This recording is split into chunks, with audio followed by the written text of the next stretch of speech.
വയനാട് ജില്ലയിലേക്ക് നമുക്ക് പോവാം. വയനാട് മഴയുടെ ശക്തി കുറഞ്ഞെങ്കിലും ജാഗ്രതാ നിർദ്ദേശം ഇപ്പോഴും തുടരുകയാണ്.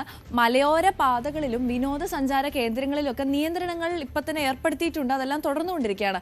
ജയരാജ് ബത്തേരിയാണ് നമ്മളുമായി വയനാട് നിന്നുള്ള വാർത്തകളുമായി തുടരുന്നത്. ജയരാജ്, എന്തൊക്കെയാണ് വയനാട് നിന്നുള്ള വിശദാംശങ്ങൾ?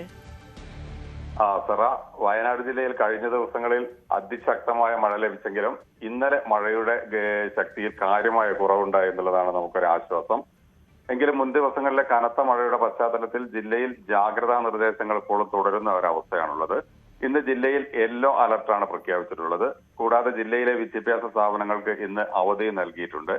എന്തായാലും മഴക്കെടുതി രൂക്ഷമായതിനെ തുടർന്ന് വൈത്തിരി, അതുപോലെ തന്നെ മാനന്തവാടി, സുൽത്താൻ ബത്തേരി താലൂക്കുകളിലായി 28ഓളം ദുരിതാശ്വാസ ക്യാമ്പുകളാണ് ഇപ്പോൾ പ്രവർത്തിക്കുന്നത്.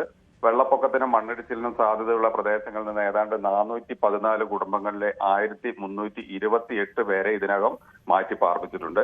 വൈത്തിരിയിൽ 15ഉം അതുപോലെ തന്നെ മാനന്തവാടിയിൽ 10ഉം സുൽത്താൻ ബത്തേരിയിൽ 3 ക്യാമ്പുകളുമാണ് ഇപ്പോൾ പ്രവർത്തിക്കുന്നത്. നമുക്കറിയാം, വയനാട് ജില്ലയിലെ ഏറ്റവും കൂടുതൽ മഴ പെയ്തിരുന്ന ലക്കിടി, അതുപോലെ തന്നെ മേപ്പാടി, വൈത്തിരി മേഖലകളിലും കഴിഞ്ഞ ദിവസങ്ങളിൽ മഴ അല്ലെങ്കിൽ മഴയുടെ ഒരു തീവ്രത കുറഞ്ഞിട്ടുണ്ട് എന്നുള്ളതാണ് നമുക്ക് എടുത്തു പറയേണ്ട മറ്റൊരു കാര്യം. അതുപോലെ തന്നെ താമരശ്ശേരി ചുരത്തിലും മലയോര പാതകളിലും അതുപോലെ തന്നെ പാൽ ചുരത്തിലും ഒക്കെ ഏർപ്പെടുത്തിയിട്ടുള്ള ഗതാഗത നിയന്ത്രണങ്ങൾ തുടരുന്നുണ്ട്. അതുപോലെ തന്നെ ഭാരമുള്ള വാഹനങ്ങൾക്കും അതുപോലെ വിനോദസഞ്ചാരികൾക്കും ഒക്കെ കർശന നിയന്ത്രണം തന്നെയാണുള്ളത്. അത്യാവശ്യമല്ലാത്ത യാത്രകൾ ഒഴിവാക്കാൻ ജില്ലാ ഭരണകൂടം നിർദ്ദേശിക്കുന്നുണ്ട്. എന്തായാലും ദുരിതാശ്വാസ ക്യാമ്പുകളിലെല്ലാം മന്ത്രി ടി സിദ്ദിഖിന്റെ നേതൃത്വത്തിൽ സന്ദർശനം നടത്തി അവർക്ക് വേണ്ട കാര്യങ്ങളെല്ലാം ചെയ്യുന്നുണ്ട്.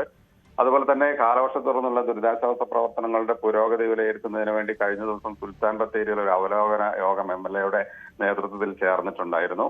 അപകട ഭീഷണിയുള്ള പ്രദേശങ്ങളിലെ മണ്ണിടിച്ചിൽ സാധ്യതകളും അതുപോലെ തന്നെ വിള്ളലുകളും പരിശോധിക്കാൻ ജില്ലാ ദുരന്ത നിവാരണ അതോറിറ്റിയോട് ശുപാർശ ചെയ്യാനാണ് യോഗം തീരുമാനിച്ചത്. ഇവിടെ എടുത്തു പറയേണ്ട ഒരു കാര്യം, പലരും ദുരിതാശ്വാസ ക്യാമ്പുകളിലേക്ക് വരാൻ മടിക്കുന്നു എന്നുള്ളതാണ്.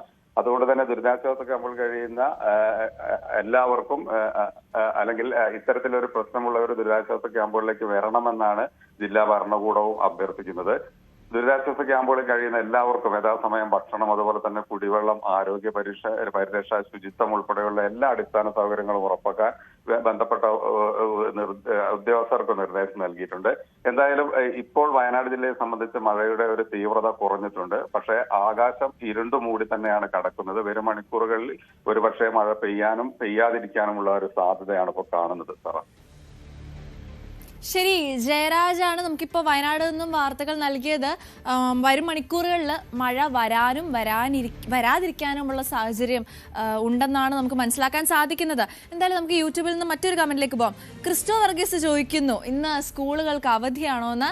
അതെ, അതായത് തിരുവനന്തപുരം, കൊല്ലം ജില്ല ഒഴികെ ബാക്കി എല്ലാ 12 ജില്ലകളിലും ഇന്ന് സംസ്ഥാന വ്യാപകമായി മഴയെ തുടർന്ന് അവധി പ്രഖ്യാപിച്ചിട്ടുണ്ട്.